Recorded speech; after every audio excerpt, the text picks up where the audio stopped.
dari kemeja ini. Iya betul, saya jiplak, saya bikin dengan nanyanya itu ke timnya kakak. Jahit yang zaman dulu masih zaman mesin yang nggak canggih kayak sekarang kak. Sekolah di kampus dipraktekin, tapi kan masuk kita makan terus sendiri gitu.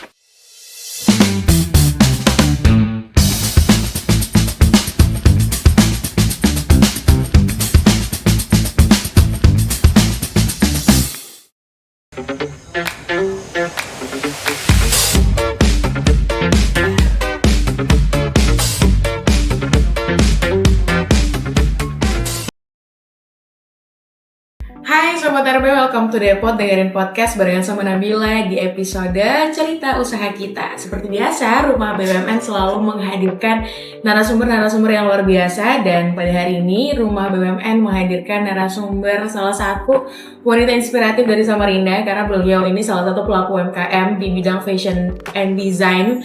Dan Nabila sempat dengar ceritanya ya, kalau ternyata banyak plot twistnya. Jadi sebelum fashion design, ibunya tuh pernah ada di bidang lain, dan banyak sekali perjalanan yang ibunya tempuh sampai akhirnya ada di titik sekarang. Biar Sobat RB lebih kenal, kita langsung aja kenalan sama salah satu narasumber kita hari ini. Di sebelah kanan Nabila ada Ibu Gilva. Say hai Ibu. Halo Ibu. Halo Ibu. Selamat pagi. Pagi semuanya. Saya senang banget hari ini ketemu Ibu karena bawaannya happy ya. Ibu happy banget hari ini. Alhamdulillah harus happy. Ibu sehat tapi? Alhamdulillah sehat. Gimana perjalanan dari ke rumah ke RB? Maaf. Alhamdulillah lancar. Karena tadi sempat ini kan mendung nih ya. Tapi alhamdulillah nggak ini ya, belum hujan ya. Aman ya. Aman. Ibu sehat, happy, cantik juga hari ini ya. Tapi by the way, yang Ibu pakai hari ini apakah salah satu produk Ibu? Oh iya. Iya.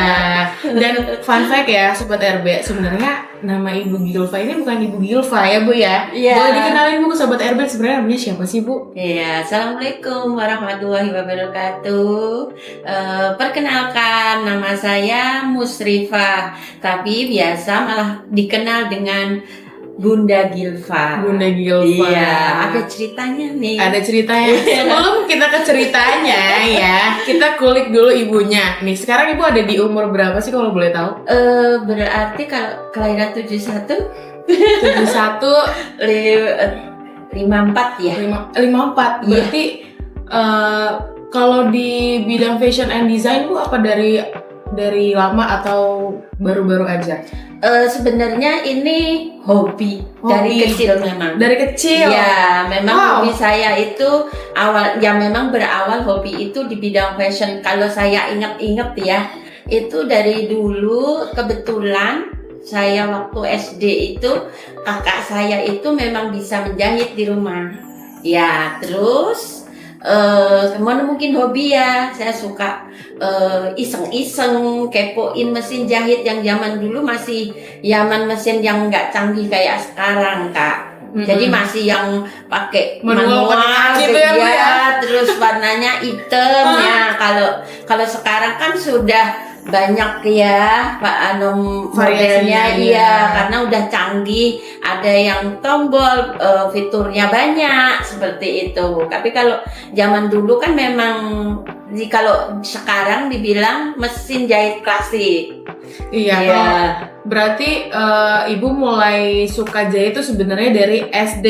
Iya, dari SD ya. Dari hobi memang suka. Ya kalau zaman dulu kan nggak ada gadget ya. Jadi kalau di rumah itu ya memang ya selayaknya anak kecil gitu, suka main di luar, pasaran, main apa gitu, sekolah madrasah, kalau sore malam ngaji gitu kan. Tapi di sela-sela itu kakak itu kebetulan itu jahit. Jadi saya memang dari dulu suka bantu kakak, dari yang bikin sulam, masang kancing, seperti itu. Tapi Ibu seriusin ini untuk jadi sebuah brand besar itu sebenarnya dari kapan? Perjalanannya panjang sekali nih, nggak apa-apa kan? Nggak apa-apa dong. Panjang. Apa? ya kan, justru dari sana kita bisa dapat pelajarannya ya Sobat RB. Karena perjalanan yang panjang tuh biasanya ada hal-hal yang pasti ibu pelajari dari sana, dan kita bisa pelajarin juga sama-sama. Karena Nabila tuh sempat dengar dari Mas Ujub juga ya Bu, kalau ternyata ibu tuh bukan cuma pelaku UMKM tapi guru juga. Iya kan? Iya. Nah terus selain itu ibu juga pendiri komunitas. Betul. Nah, kalau tadi menjahit sukanya dari SD. Nah, kalau dari jadi guru ini Bu, sebenarnya apakah memang tujuan dari awal karena hobi menjahit akhirnya ya udah deh jadi guru juga nih gitu, atau sebenarnya karena melihat peluang dan kesempatan aja akhirnya ya udah jadi guru deh gitu? Sebenarnya begini Kak, kalau awalnya itu ya ini dari kecil, nah itu hobi. Terus SMA nih saya cerita kenapa saya bisa menjahit gitu. SMA kelas 2 saya ingat betul, itu kakak saya kan bisa jahit nih. Nah dari SD sampai SMA itu kan saya seringnya setiap lebaran, momen ada mungkin acara keluarga gitu kan selalu dibikinkan baju kakak saya nih. Nah saya kebetulan anak terakhir, saudara saya banyak, saya anak yang ke-12 paling akhir. Nah kakak saya ini waktu saya SMA tuh bilang begini, saya nggak dibikinkan baju, kamu perempuan bisa apa? Nah itu yang langsung rasanya itu jelek gitu loh di hati. Oh saya harus bisa gitu. Awalnya seperti itu, yang tadinya kan cuman mungkin bantu masang kancing, kalau ada sulam ya nyulam seperti itu, ngesum, dan yang termasuk finishing lah ya, finishing baju.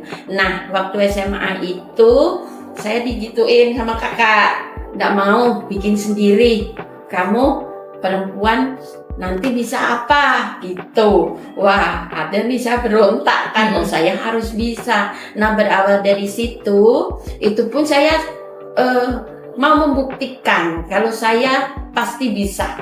Nah itu nggak diajarin sama kakak saya. SMA kelas 2 itu berawal dari saya kan punya baju waktu itu, ingat betul, kemeja.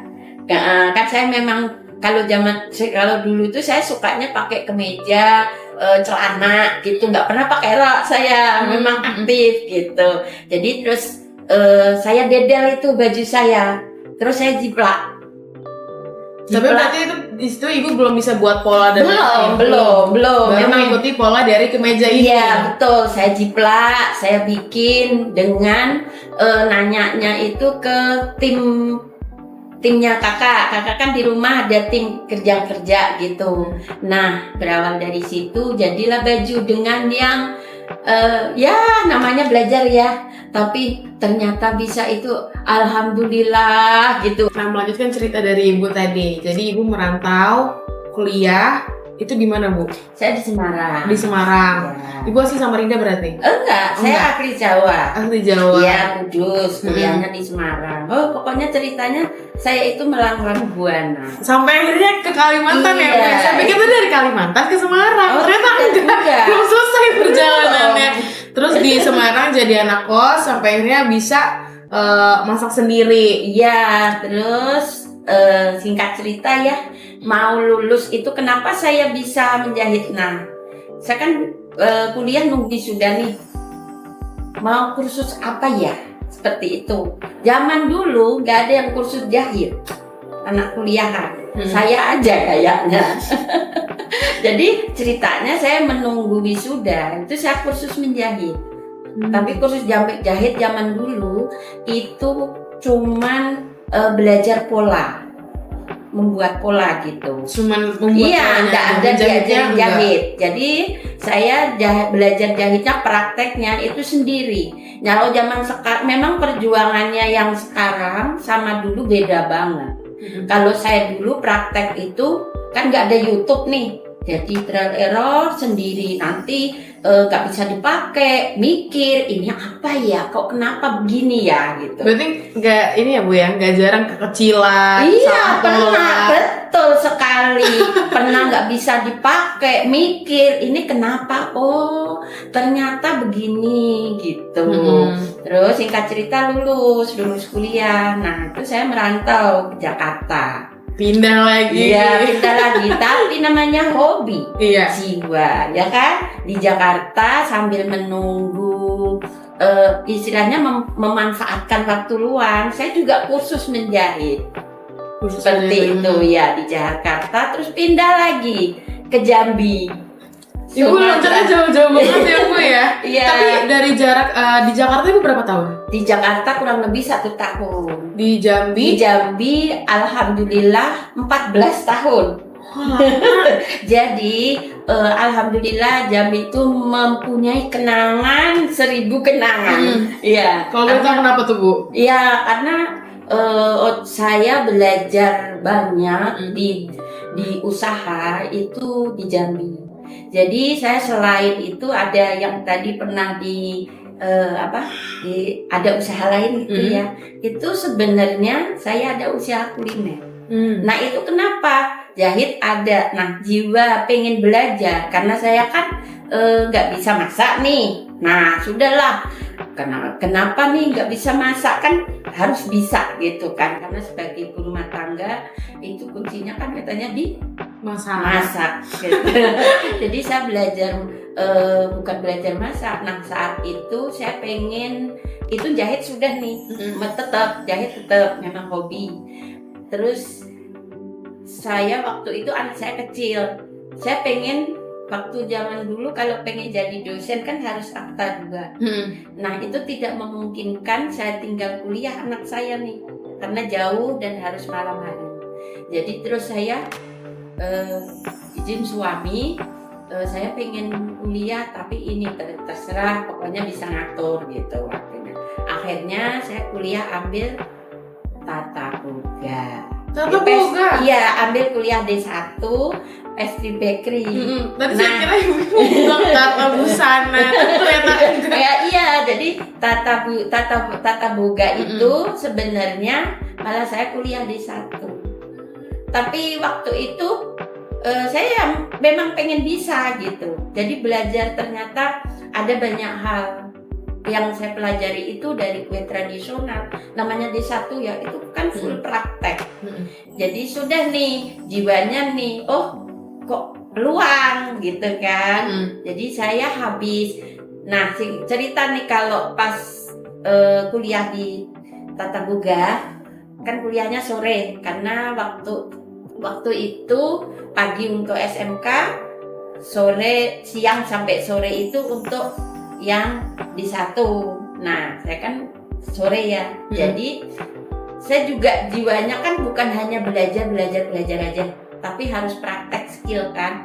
Jadi sorenya saya praktek, paginya itu saya bikin, saya titip ke toko. Jadi biayanya kan memperingat nih. Iya, terus kita skillnya kan praktek terus.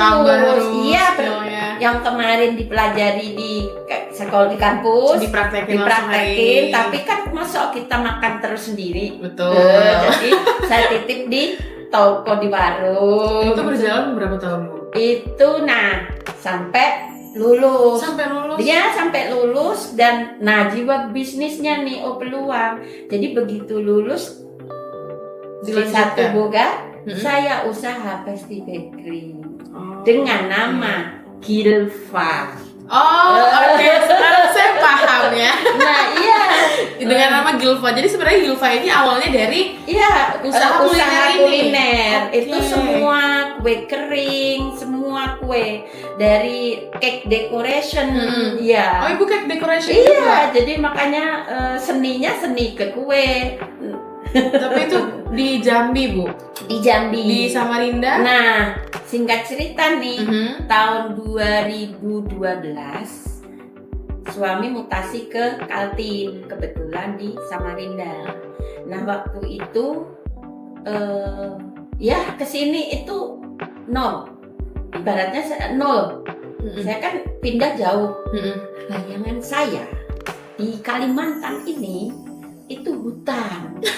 Wajar. Ya. Semua orang tuh mengira hal itu. Jadi waktu itu saya bingung, stres. Ibaratnya di Jambi kan sudah kan dilema. Namanya keluarga saya harus ngikut suami gitu kan. Akhirnya sudah suami bilang, di sana lo nanti kamu kerasan gitu. Apa sih yang nggak ada di Samarinda? Tapi bayangan saya kan masih ya Allah gitu kan. Jadi yang saya bawa itu alat jahit saya bawa semua. Malah alat jahit ya? Iya, tapi tetap kalau yang pastry bakery tetap, tapi yang utama kayak mixer kayak gitu, karena kan mixer yang gede kan nggak mungkin. Nah ya kalau mesin kan bisa mejanya dilipat, di packing gitu kan. Dan itu kenapa saya bawa? Suami saya bilang gini, nggak usah dibawa, di sana loh semua ada gitu. Tapi saya nggak percaya, bayangan saya itu di Kalimantan ini hutan. Iya. Nah, Iya. Semua orang tuh tapi ya Bu, komentari soal ibu yang pertama kali mendengar Kalimantan adalah hutan itu adalah asumsi yang wajar. Karena sampai sekarang pun itu 2012 itu sebenarnya wajar ya Bu, orang mengatakan bahwa Kalimantan itu sebenarnya hutan bla bla bla, karena dulu kan banyak bangunan yang belum ada, belum sebagus sekarang gitu. Tapi sekarang aja masih banyak orang yang mengomentari bahwa Kalimantan itu hutan. Tapi gimana? Udah berapa tahun nih di Kalimantan? Udah betah nih. Ada ceritanya nih. Jadi 2012 nih saya ke Samarinda. Terus 2014 ada satu hal yang saya harus pindah ke Jawa 2014. Ternyata di Jawa nggak kerasan nih, anak-anak saya juga nggak kerasan gitu. Nah 2016 awal itu balik lagi ke Samarinda. Iya.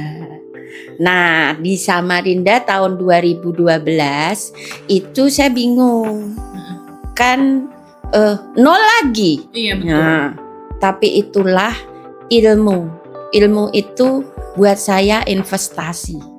Jadi apa yang saya pelajari dulu zaman kuliah, kursus jahit, hobi, terus yang kuliner gitu kan. Nah tahun 2016 itu saya masih kuliner yang saya itu di sini, begitu pindah sini. Cuman saya nih galau masih dalam hati tuh, ini saya harus kemana gitu loh. Mau usaha yang itu kan harus fokus. Iya. Tapi begini, saya memang dari dulu di Jambi pun usaha juga saya gabung ke UMKM. Saya ikut pelatihan ya pokoknya ikut pelatihan bisnis, dan dari dinas terkait itu memang saya dulu aktif juga gitu di Jambi. Makanya setelah sampai Samarinda 2016 itulah saya mulai mikir, awalnya juga kuliner, cake decoration. Tapi saya jalani sebagai ibu rumah tangga yang harus jadi dokter buat anak, tukang ojek buat anak, guru buat anak gitu kan. Semua kan karena kebetulan suami saya kan nggak di Samarinda, jauh di camp kan. Jadi weekend aja. Jadi saya memanfaatkan waktu sebaik-baiknya dari hari Senin paling tidak sampai Jumat. Seperti itu. Nah hari Sabtu Minggu ini saya untuk ke family time.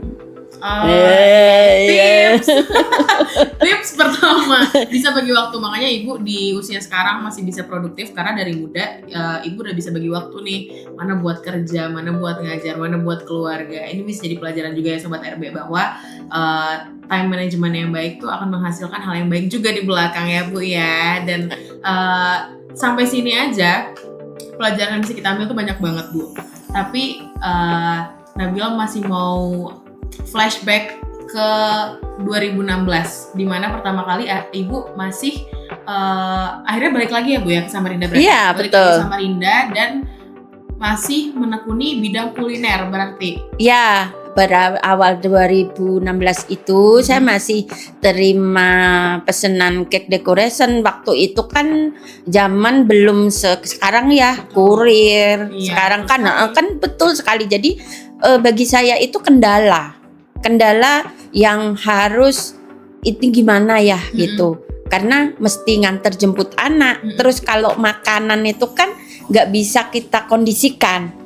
Nah itulah awal mula saya harus berpikir, saya harus fokus. seperti itu. Jadi berawal dari 2016, terinspirasi dari keindahan Kalimantan Timur, lahirlah Gilvante. Nah, Gilvante tadi Iya. yang kuliahnya itu kan Gilva ya Bu ya. Iya. Sekarang Gilvante. Nabil mau tanya sebenarnya kenapa akhirnya namanya tuh dari Gilva jadi Gilvante, dan Ibu nih ngambil nama Gilva tuh sebenarnya dari mana sih? Gilva itu awalnya itu kenapa jadi Gilvante? Nah, Gilva itu dari singkatan nama keluarga kecil. Ya, keluarga kecil. Jadi terus kenapa jadi Gilvante? Karena saya mau haki itu sudah ada.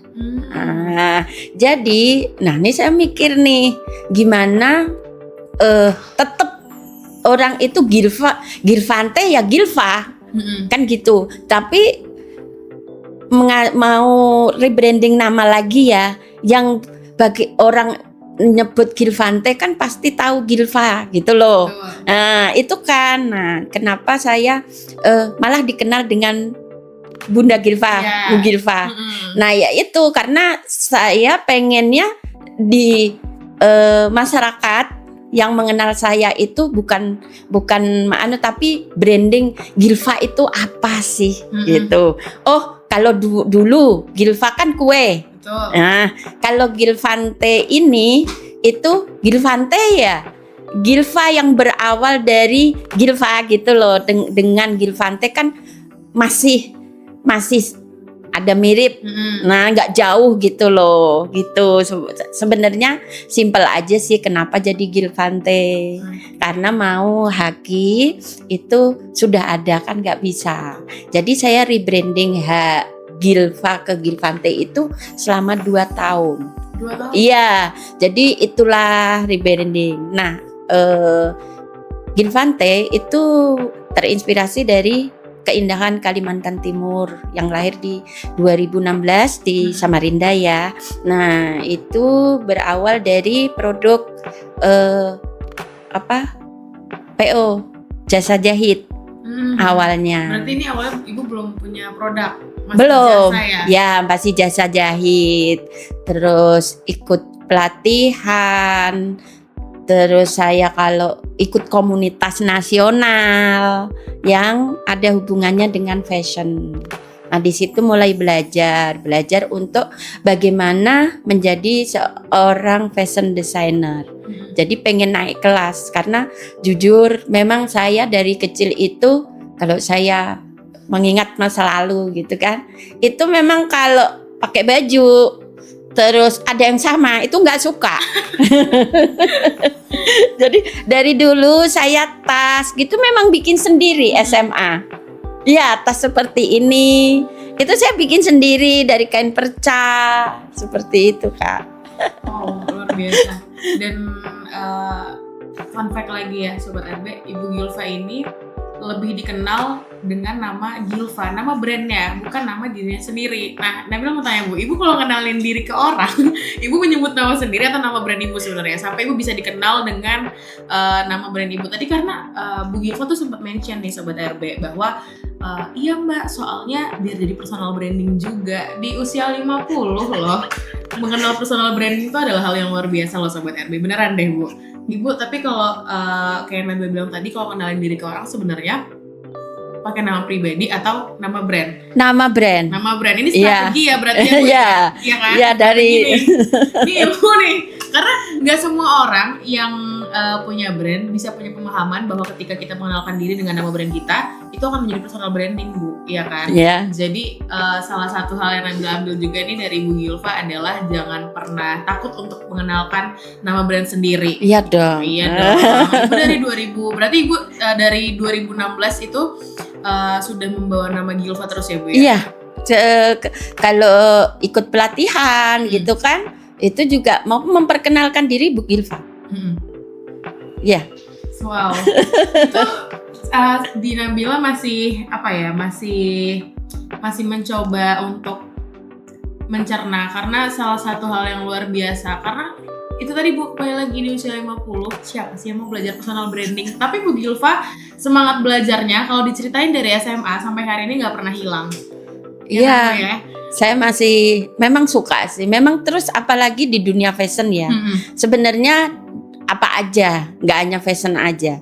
Itu memang harus selalu belajar terus, dan apalagi zaman sekarang nih. Betul. Di genggaman saat kita pegang handphone itu iya, jadi bisa scroll apa aja itu yang berhubungan dengan bidang kita. So, kalau HP saya ya itunya ya fashion seperti itu. Ibu memulai Gilva di tahun 2016 dan Ibu juga merupakan seorang guru. Ibu guru apa Bu? Guru tata busana atau? Tata busana. Iya. Nah, guru tata busana ini Ibu mulai di tahun 2016 atau beberapa tahun setelah Gilvante berdiri? Ada ceritanya juga. Jadi iya. Setiap pertanyaan ada ceritanya. Mantap nih Bu Gilva nih. Jadi begini, tahun 2016 saya datang ke Samarinda ya. Saya kan merasa sendiri nih, nol lagi gitu kan. Saya kan nol, memang cuman bawa alat aja sama ilmu, makanya itu ilmu bagi saya itu investasi. Ya. Jadi 2016 saya ke sini. Saya ikut pelatihan, terus saya harus menentukan nih, gitu kan? Saya harus kemana nih? Ke fashion atau kuliner? Nah, singkat cerita saya memutuskan untuk fokus di fashion seperti itu ya, gitu. Nah, di saat kesini 2016 saya itu merasa sendiri. Saya setelah saya menentukan saya harus fokus di dunia fashion. Saya merasa sendiri karena nggak ada tempat sharing-sharing. Waktu itu saya ada salah satu LPK kursus jahit yang saya datengin. Saya mau adakah komunitas seperti itu di 2016. Ternyata nggak ada. Jadi harus gabung di salah satu LPK itu untuk belajar. Jadi saya melihat bukannya saya nggak perlu gitu, tapi kan kalau kursus lagi kan saya harus ngulang dari awal, terus biaya. Jadi saya kok sayang gitu kan, mending untuk menambah modal usaha kan seperti itu. Karena bagi keterampilan itu kan harus praktek setiap hari. Kita praktek untuk jam terbang. Betul. Nah, jadi waktu itu belum ada IG. Belum, baru FB. Jadi saya cari FB Komunitas Nasional Tailor Indonesia. Itu awalnya. Nah, itu kan dibuka untuk wilayah seluruh Indonesia yang mau bergabung. Pembelajarnya melalui online. Tapi setelah pembelajaran itu disampaikan offline di wilayah masing-masing. Nah, waktu itu saya tertarik nih. Saya inbox waktu itu kan sama foundernya. Samarinda sudah ada belum? Ternyata belum ada Mbak gitu. Bisa kalau mau gabung seperti itu. Jadi ya itulah saya merintis tahun 2016 akhir kalau nggak salah, bulan Desember saya ingat betul. Saya kan ibaratnya itu baru kesini. Baru datang dari Samarinda, nggak kenal siapa-siapa seperti itu kan. Memang saya perantau. Jadi singkat cerita saya juga di FB. Siapa yang pengumuman nih di FB itu di akun saya, kalau berminat untuk komunitas jahit di Samarinda hubungi saya seperti itu. Padahal nggak kenal nih, memang kan di FB waktu itu. Nah waktu itu sempat suami saya gini, kok berani-beraninya orang nggak kenal seperti itu. Biarin aja. Nah itu pun saya ngundang itu, saya siapkan untuk konsumsi 20.000, ingat saya. Tapi waktu itu kan belum tahu nih, nggak kenal siapa yang mau dateng gitu, tapi percaya aja gitu. Betul. Karena niat baik gitu kan. Nah, alhamdulillah yang daftar 20, yang datang malah 22. Iya, itulah singkat ceritanya terbentuknya komunitas Tailor Indonesia wilayah Samarinda. Itu sampai sekarang. Sampai sekarang. Iya. Nah, kalau ini komunitas ini berarti Ibu berdiri sendiri ya Bu pertamanya? Iya, memang saya yang koordinir, korwilnya, saya yang mentori. Saya kan dimentori dari pusat nih. Nah, setelah dimentori dari pusat, saya mentransfer itu ke teman-teman. Setiap tahun itu ada open member baru. Jadi setiap tahun memang ada member baru. Jadi kalau yang nggak ikut ya memang itu nggak ikut ke periode berikutnya sampai sekarang seperti itu. Sekarang udah ada berapa anggota Bu?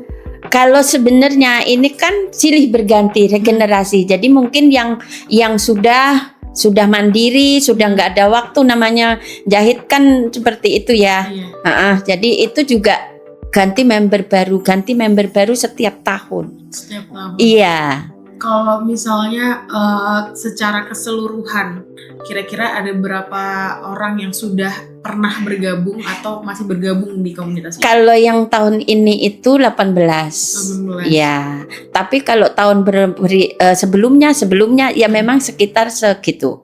25 pernah. Berarti tiap tahun ganti-ganti ya? Ganti-ganti. Ada yang tetap, tapi kalau yang ini nih tetap 2 tahun ini membernya sama. Komunitas ini isinya berarti belajar sama-sama. Belajar jahit. Kalau fokusnya belajar jahit, tetapi untuk ini kan apa ya?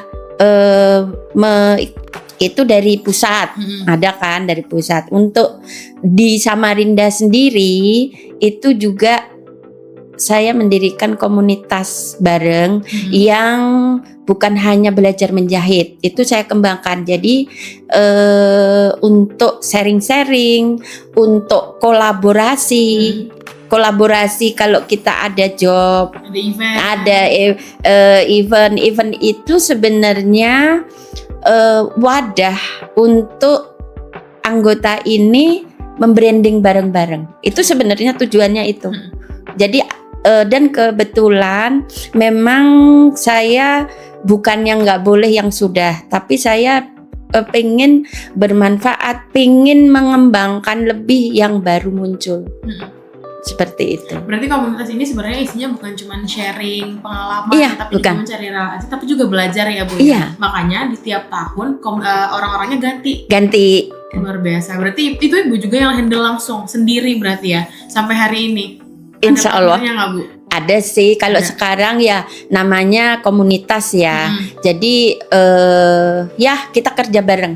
Tapi kalau dulu ya sendiri sampai tempat, ibaratnya tempat belajar, saya ngajar itu di rumah saya. Oh, jadi semuanya dari Ibu pertama kali ini, semuanya dari Ibu, mulai dari skill yang Ibu bagi, ilmu, dan juga bahkan tempat ya Bu ya, luar biasa banget. Dan tapi di tahun ini Ibu masih open member nggak komunitasnya? Masih, nanti ini kan masih nanti open member itu di bulan Februari.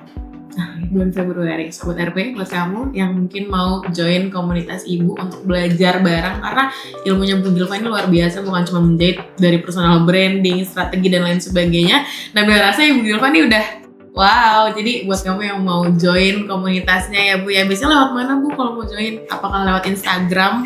DM Instagram boleh, Gilvante, atau WA, ya. Nah, jadi karena komunitas ini kan sebenarnya bukan cuman apa ya Bu ya, kadang kan orang berpikir bahwa kita join komunitas untuk mencari relasi, pengalaman dan lain sebagainya. Tapi sama Bu Gilva, komunitasnya bukan cuma untuk relasi dan pengalaman, tapi juga ilmu loh. Ada skill yang didapat dari sana. Dan mungkin bisa dihitung Bu, beberapa, nggak semua komunitas itu memberikan hal yang sama-sama. Jadi komunitas Bu Gilva termasuk komunitas yang luar biasa ya, Sobat RP. Nabila mau lanjut ke Gilva lagi, karena Nabila masih penasaran banget sama perjalanan Gilva sebenarnya. Ibu sampai saat ini udah berapa pameran yang Ibu ikutin? Aduh, nggak tahu. Udah ya. Banyak banget. Kalau maksudnya kalau di ini setiap pameran deh. Setiap pameran ya. Iya. Tapi paling jauh pameran kemana Bu? Pernah ke Malang. Ke Malang. Terus Inacraft pernah. Iya. Jakarta. Iya, kalau keluar belum. Soon ya. Semoga iya, amin. Iya. Tapi ada nggak sih Ibu ingat nggak momen pertama kali Gilvante ini akhirnya dikenal banyak orang? Kalau saya itu menjalaninya memang ya karena hobi mungkin ya. Jadi ya konsisten aja.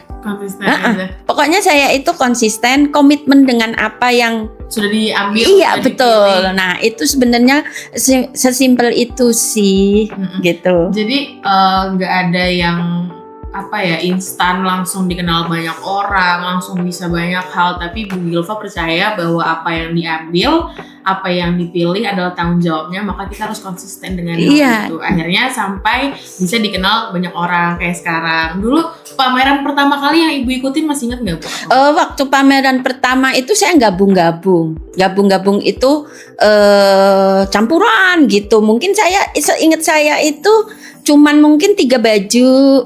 Ya jadi jangan nunggu. Nanti kalau koleksi saya sudah banyak, kapan dikenalnya? Ya, betul. Iya, jadi mulai dulu. Kalau saya gitu, jadi seperti saya berbagi. Itu jangan nunggu sempurna. Kan kita menyempurnakan itu belajar dari, ya kan? Betul. Itu di tahun berapa Bu pameran pertama? Pameran pertama kurang 2017 kali. Iya, 2017 kan saya gabung di RB, Rumah BUMN Samarinda. Jadi memang dari dulu. Jadi, tapi pameran pertama itu dari RB juga berarti? Malah kurang nggak inget ya, tapi memang program RB ini mendukung Ibu banget ya. Alhamdulillah. Jadi terima kasih sekali karena mau saya repotin gitu kan, maklum ya. Tapi maklum ya, usia segini kan memang ininya kadang lambat gitu. Tapi kan jangan malu bertanya. Jangan malu bertanya, dan Ibu Gilva tetap mau belajar ya Bu. Iya. Dan itu pameran pertama Ibunya udah gak ingat karena udah lama banget ya ternyata. Karena udah banyak pameran yang Ibu ikutin ternyata ya Bu ya. Dan Nabila mau balik lagi ke profesi Ibu yang guru. Nah, Ibu mulai menjadi guru tuh berarti kan Gilvante berdiri 2016 Bu. Iya. Terus Ibu gabung di RB 2017. Nah, dari situ kan sudah berjalan. Nah, memulai karir sebagai guru tata busana itu di tahun berapa Bu? Nah, itu mulainya itu saya sebagai koordinator wilayah itu tadi komunitas nasional. Nah, itulah otomatis kan saya jadi kalau saya guru nggak deh, tempat sharing-sharing aja deh, berbagi gitu. Kayaknya kalau guru. Nah, kalau yang guru ini itu saya mulai ini tahun ketiga. Ya. Tahun ketiga berarti dari 2022. Ya. Itu di MAN 1 Samarinda. Ya, sebagai guru tata busana. Ya, kan kalau MAN 1 Samarinda itu plus dan keterampilan. Salah satunya keterampilan tata busana. Jadi bisa nih yang putra-putrinya mau masuk ke MAN 1. Jadi ada ketemu iya, kalau gitu lain sebagainya. Dan by the way Bu, 2022 berarti Gilvante udah berjalan selama 2016, 17, 18, 19, 20, 21. Udah 7 tahun ya 2022. Iya. Wow. Kita balik lagi ke awal berdirinya Gilvante. Apa yang Ibu rasain waktu pertama kali akhirnya jangan pertama kali berdiri deh, lebih ke awalnya kan Ibu dari PO ya Bu ya, berarti jasa. Nah, akhirnya Ibu bisa menghasilkan produk. Ini salah satu produk Ibu. Salah satu produk Ibu, dan di belakang juga salah satu produk dari Ibu Gilva nih. Nah, gimana perasaan Ibu sampai akhirnya pertama kali bisa menghasilkan produk gitu? Karena kan awalnya dimulai dari jasa nih. Ya, jasa. Jadi ya pengennya kan kalau saya gini, setiap tahun saya harus ada penambahan nih gitu. Jadi awalnya dari jasan jahit gitu. Bukan jasan jahit, malah permak. Waktu saya datang ke Samarinda, yang datang ke tempat saya bukan jahitin baju tapi perma. Oke, saya terima karena dari situ biasanya saya gini. Biasanya nih kalau pertama kali customer itu nyoba itu mungkin dari perma. Betul. Ya. Jadi dari perma itu terus bisakah bikinkan baju ini? Awalnya seperti itu. Nah, berjalannya waktu jadi kok maksud jadi penjahit terus pengen naik kelas lagi gitu. Jadi saya belajar menjadi seorang fashion designer itu bagaimana. Itu kebetulan difasilitasi juga. Saya ikut online yang komunitas itu selama 1 tahun. Ini tahun 2020 yang untuk fashion designer. Ya, 2021 saya udah mulai belajar online itu selama 1 tahun. Itu online sama komunitas nasional itu ya. Nah, terus belajar 1 tahun itu ada gelar karya. Itu saya selalu ikut ke Jawa. Gelar karyanya itu dilombakan. Nah, tujuan saya bukan kalau menang itu bonus, tetapi di sana itu luar biasa ketemu seprofesi seluruh Indonesia. Itu bagi saya luar biasa. Itu karena kita jadi banyak link, banyak temen, ya kan? Yang nggak hanya di lokal. Betul. Seperti itu. Itulah yang ilmu yang luar biasa sekali. Nah, di sini juga dinas-dinas sekarang banyak sekali ya mendukung untuk UMKM. Kalau sekarang Bu Gilvante berarti udah berdiri 10 tahun lebih ada ya berarti ya? 2016, 17, 18, 19, 20, 21, 22, 23, 24, 25, 10 tahun. Iya, 10 Sudah 10 tahun. tahun Gilvante berdiri. Berarti sekarang Ibu ngerjainnya udah nggak sendirian, udah punya Alhamdulillah. Udah punya tim. Iya. Berarti Ibu juga berhasil membuka lapangan pekerjaan untuk orang sekitar ya Bu ya? Iya. Nah, itulah gunanya komunitas. Jadi skillnya juga meningkat, sharing-sharing ada, kolaborasi ada, gelar karya wadahnya ada. Berarti tim Ibu juga dari komunitas itu? Enggak juga. Enggak semua? Enggak. Berarti ada salah satu tim Ibu mungkin yang Ibu ajarin lagi dari nol ya Bu ya? Betul. Sekarang tim Ibu ada berapa? Tergantung kebutuhan. Oh, tergantung kebutuhan. Iya. Paling banyak ada berapa orang tim Ibu biasanya? Kan tergantung kebutuhan Kak. Kebutuhan itu kalau pesanan banyak itu juga ada yang banyak handle gitu. Nah, kalau terus tergantung juga apa nih spesialisnya juga ada. Kalau misalnya produk-produk yang kayak ada di meja hari ini, ini kebetulan tas. Tas itu sebenarnya ini alhamdulillahnya kenapa ada tambahan desain tas itu dari Kementerian Perdagangan dapatnya. Oh. Iya, jadi khusus desain tas. Jadi sebenarnya request atau request mereka? Itu bisa dari kementerian itu program. Saya dikasih pelatihan desain tas.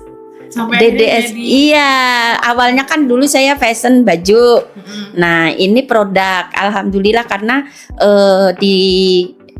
setelah disurvei untuk desain, untuk kualitas sudah oke. Jadi ditambahi untuk penambahan produk baru di Gilvante desain tas. Kalau menurut Ibu apa perbedaan brand Ibu sama brand yang lain yang ada di fashion design? Mungkin keunggulannya? Keunggulannya satu itu di kualitas. Kedua bisa request model apa aja. Ya, karena saya kan pelaku, ya kan, bukan hanya fashion designer tapi dressmaker. Iya, jadi ya kan. Iya. Jadi kenapa saya mengawali itu karena kalau dressmaker ditambah dengan fashion designer itu komplit. Ya. bisa berjalan sama-sama Iya, karena kan begini, seorang fashion designer belum tentu bisa menjahit, ya kan? Menjahit belum tentu bisa desain baju. Betul. Kayaknya Karena seperti biasanya ada itu. yang bisa permak doang dan lain sebagainya. Tapi Bu, tantangan terbesar Ibu selama menjadi pelaku UMKM di bidang fashion design di Kalimantan ya Bu, yang khususnya udah 10 tahun di Kalimantan, apa tantangan yang menurut Ibu paling besar dan sampai hari ini tuh kayaknya masih ada deh tantangan ini belum bisa Ibu lewatin gitu? Kayaknya di SDM, ya satu itu memang ya itu klasik. Betul. Nah, tapi ya harus dijalani, harus positif. Nah itu tadi dengan cara selalu regenerasi open member komunitas. Yang sudah mandiri oke, ya kan. Nah tapi itu sebenarnya jangan takut oh ngajari ini nanti jadi kompetitor gitu kan. Sebenarnya enggak loh, karena rezeki itu sebenarnya sudah dibagi. Betul. Nah itulah yang membuat saya tetap setiap tahun lanjut terus. Yang sudah bisa mandiri alhamdulillah gitu kan. Yang belum ayo kita sama-sama belajar bareng, sharing-sharing seperti itu. Yang sudah bisa mandiri berarti ilmunya dari Bu Gilva bermanfaat dan Bu Gilva dapat pahala dari sana. Amin. Kalau ngomongin soal Gilvante panjang banget ya Bu ya ceritanya. Iya. Tapi ada nggak sih Bu momen yang paling Ibu ingat dari perjalanan Gilvante ini? Momen yang saya paling ingat itu masa peralihan nih dari dressmaker ke fashion designer. Nah itu memang prosesnya panjang ya Bu ya? Panjang dan luar biasa. Tidak semudah itu, seperti itu. Mungkin kalau sekarang ya untuk anak-anak muda sekarang kan banyak bisa untuk itu asal mau aja itu bisa gitu di zaman sekarang ini untuk anak-anak muda. Dan itu tapi saya yakin asal kita mau seberat apapun, asal kita mau sungguh-sungguh cari solusi, itu pasti bisa terlewati. Luar biasa. Dan setiap jahitan biasa punya cerita ya Bu ya. Betul. Kalau dari Ibu ada nggak satu produk atau satu momen lagi jahitin orderan tapi ceritanya unik banget dan Ibu ingat sampai sekarang? Itu saya pas ada kita kan namanya manusia ya. Di saat kita lagi sedih gitu. Jadi waktu itu saya sedih, saya down itu juga pernah. Nah itu saya malah untuk berkarya. Akhirnya menghasilkan satu karya. Karena di saat saya lagi sedih banget, nah itu terciptalah suatu karya. Gitu ada. Wow. Tapi Bu, selain dari Ibu yang Ibu lagi sedih akhirnya tercipta satu karya, kalau boleh tahu itu yang waktu itu Ibu lagi bikin tuh apa? Apakah produk kayak tas? Gaun, baju ya, fashion ya. Berarti Ibu menjahit baju dengan berinang air mata. Nggak kayak gitu ya? Iya, nggak kayak gitu kali. Sedih ya Bu ya? Iya, maksudnya itu terinspirasi kita tuh dari pengalaman pribadi gitu. Ibaratnya jadi begini. Jadi walaupun kita di saat lagi sedih itu bisa menghasilkan karya. Jadi nggak hanya waktu kita senang aja seperti itu. Itu bisa jadi sumber inspirasi untuk berkarya, menghasilkan karya. Apa yang Ibu rasain tiap lihat produk Ibu dipakai orang lain atau bahkan sampai di pameran dan dikasih ke orang-orang hebat, ke orang-orang banyak? Terus terang ya seneng, ya bahagia dan kedepannya pengennya lebih lagi gitu. Iya, karena kalau saya lihat itu mungkin ada acara dan itu punya Gilvante gitu. Itu tapi tuh pernah nggak Bu ketemu customer kayak lagi di jalan di mana terus tanpa sengaja lihat orang pakai produk Ibu? Sering. Itu bangga banget ya. Iya. Saya kemarin itu saya lihat ada acara apa ya gitu kan. Nah di IG itu Gilvante hostnya gitu.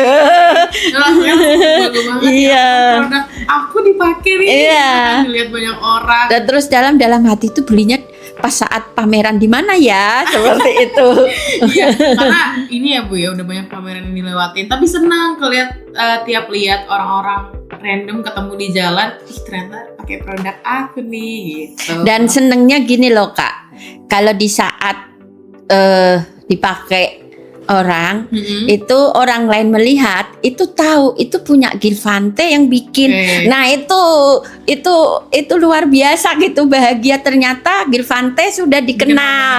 Iya, walaupun lihat bajunya aja gitu. Oh itu punya Gilvante. Mungkin produk Bu Gilva punya cerita dan Bu karakter tersendiri sampai akhirnya customer Ibu bisa dari jauh udah kayak Gilvante nih gitu. Karena Bu Gilva juga salah satu orang yang karakternya kuat ya.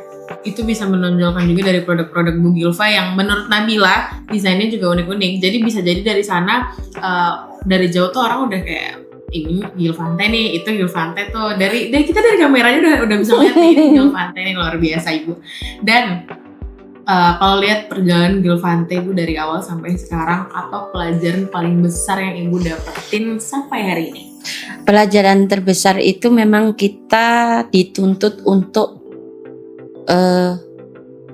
konsisten. Ya itu kalau sebuah usaha. Karena jujur dulu saya kan ya kue yang jahit gitu kan. Nah itu memang beda saya rasa. Ya harus itu tadi konsisten dan komitmen.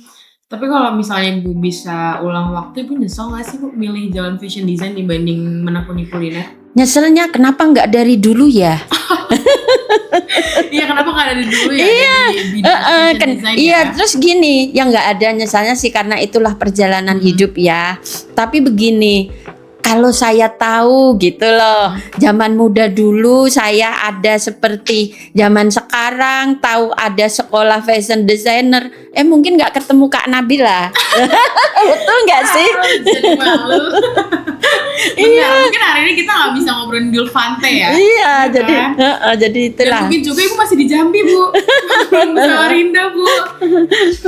Dan ini menit-menit terakhir menuju berakhirnya podcast ya Sobat RB. Sekarang tuh banyak banget nih Bu anak muda yang pengen pengen mulai usaha tapi masih takut gagal dan ngerasa belum siap. Termasuk Nabila juga kayak gitu.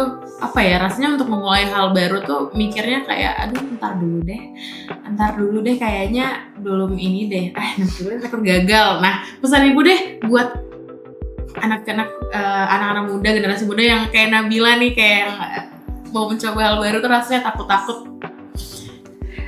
Pesennya dimulai saja. Iya, jadi memang kalau kita nggak mulai kan nggak tahu, ya kan? Nah, jadi menurut saya apapun itu usaha yang akan dijalani itu mulai saja dulu. Kalau bisa ya mungkin dari hobi, ya kan? Kalau mungkin yang anak-anak, kalau saya sekarang nih lihat anak-anak muda luar biasa sekali, beda dengan zaman saya dulu serba terbatas, ya kan? Jadi anak muda sekarang itu yang penting dimulai dulu apapun itu, action dulu. Betul. Jadi jangan tunggu, saya terus terang kan belajar manajemen resiko gitu ya. Tapi itu memang benar, resiko tetap kita hitung-hitung nih. Bagaimana makanya dijalani tetapi sesuai dengan kemampuan. Ya, seperti itu. Jadi dijalani dulu, konsisten dan komitmen itu. Sesuai dengan kemampuan kita, kan kemampuannya iya. Jadi jangan ya jalani sekarang, jalani aja dengan sungguh-sungguh. Kalau saya, prinsip saya begitu sih. Jadi jangan takut gagal. Gagal ya berarti pengalaman nih. Nanti gimana solusinya gitu. Seperti itu. Semoga kita bisa jadi orang yang jalan aja deh dulu dulu gitu ya, karena susah Bu jujur. Iya, memang. Untuk mulai hal baru dan menganggap bahwa ya, setiap hal yang kita ambil pasti ada resikonya. Ada resiko itu pasti. Udah level berapa tuh? Karena kalau masih muda nih rasanya kayak, aduh kalau gagal lagi rasanya kayak percuma dong yang kemarin gitu. Sebenarnya nggak ada percuma ya. Nggak ada. Namanya Perjalanan dan gini, semua kegagalan itu menurut saya itu pembelajaran yang luar biasa.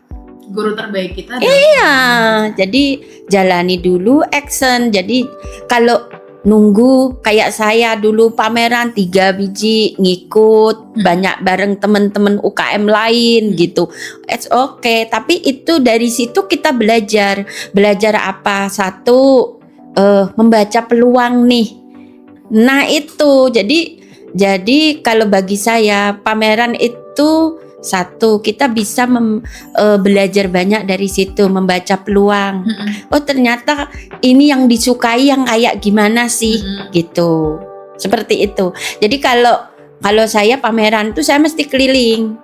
Ya, yang tempat rame itu tempat apa? Nah, yang dicari itulah peluang-peluang yang kalau kita nggak ikut kan nggak tahu nih peluang dari ya seperti kalau itu. Kalau kita nggak ikut, kalau kita nggak coba, kalau ada peluang, kita Iya. tahu ada kesempatan ya Bu ya.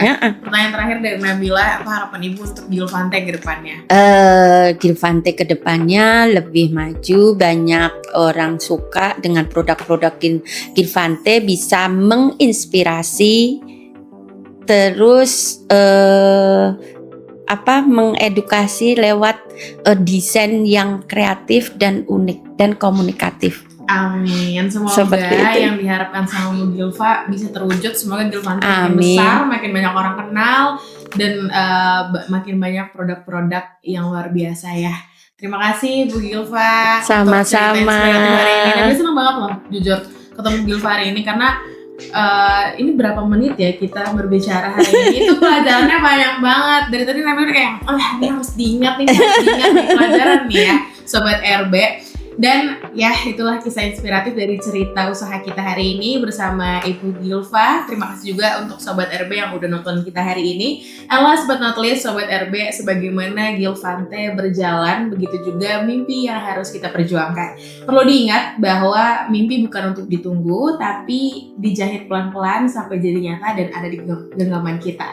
Dan satu lagi yang Nabila highlight dari Gilva hari ini, bahwa setiap hal yang kita mulai dari hati akan membawa jalan untuk rezeki kita nanti. Nabila pamit undur diri, terima kasih dan sampai jumpa. Dadah.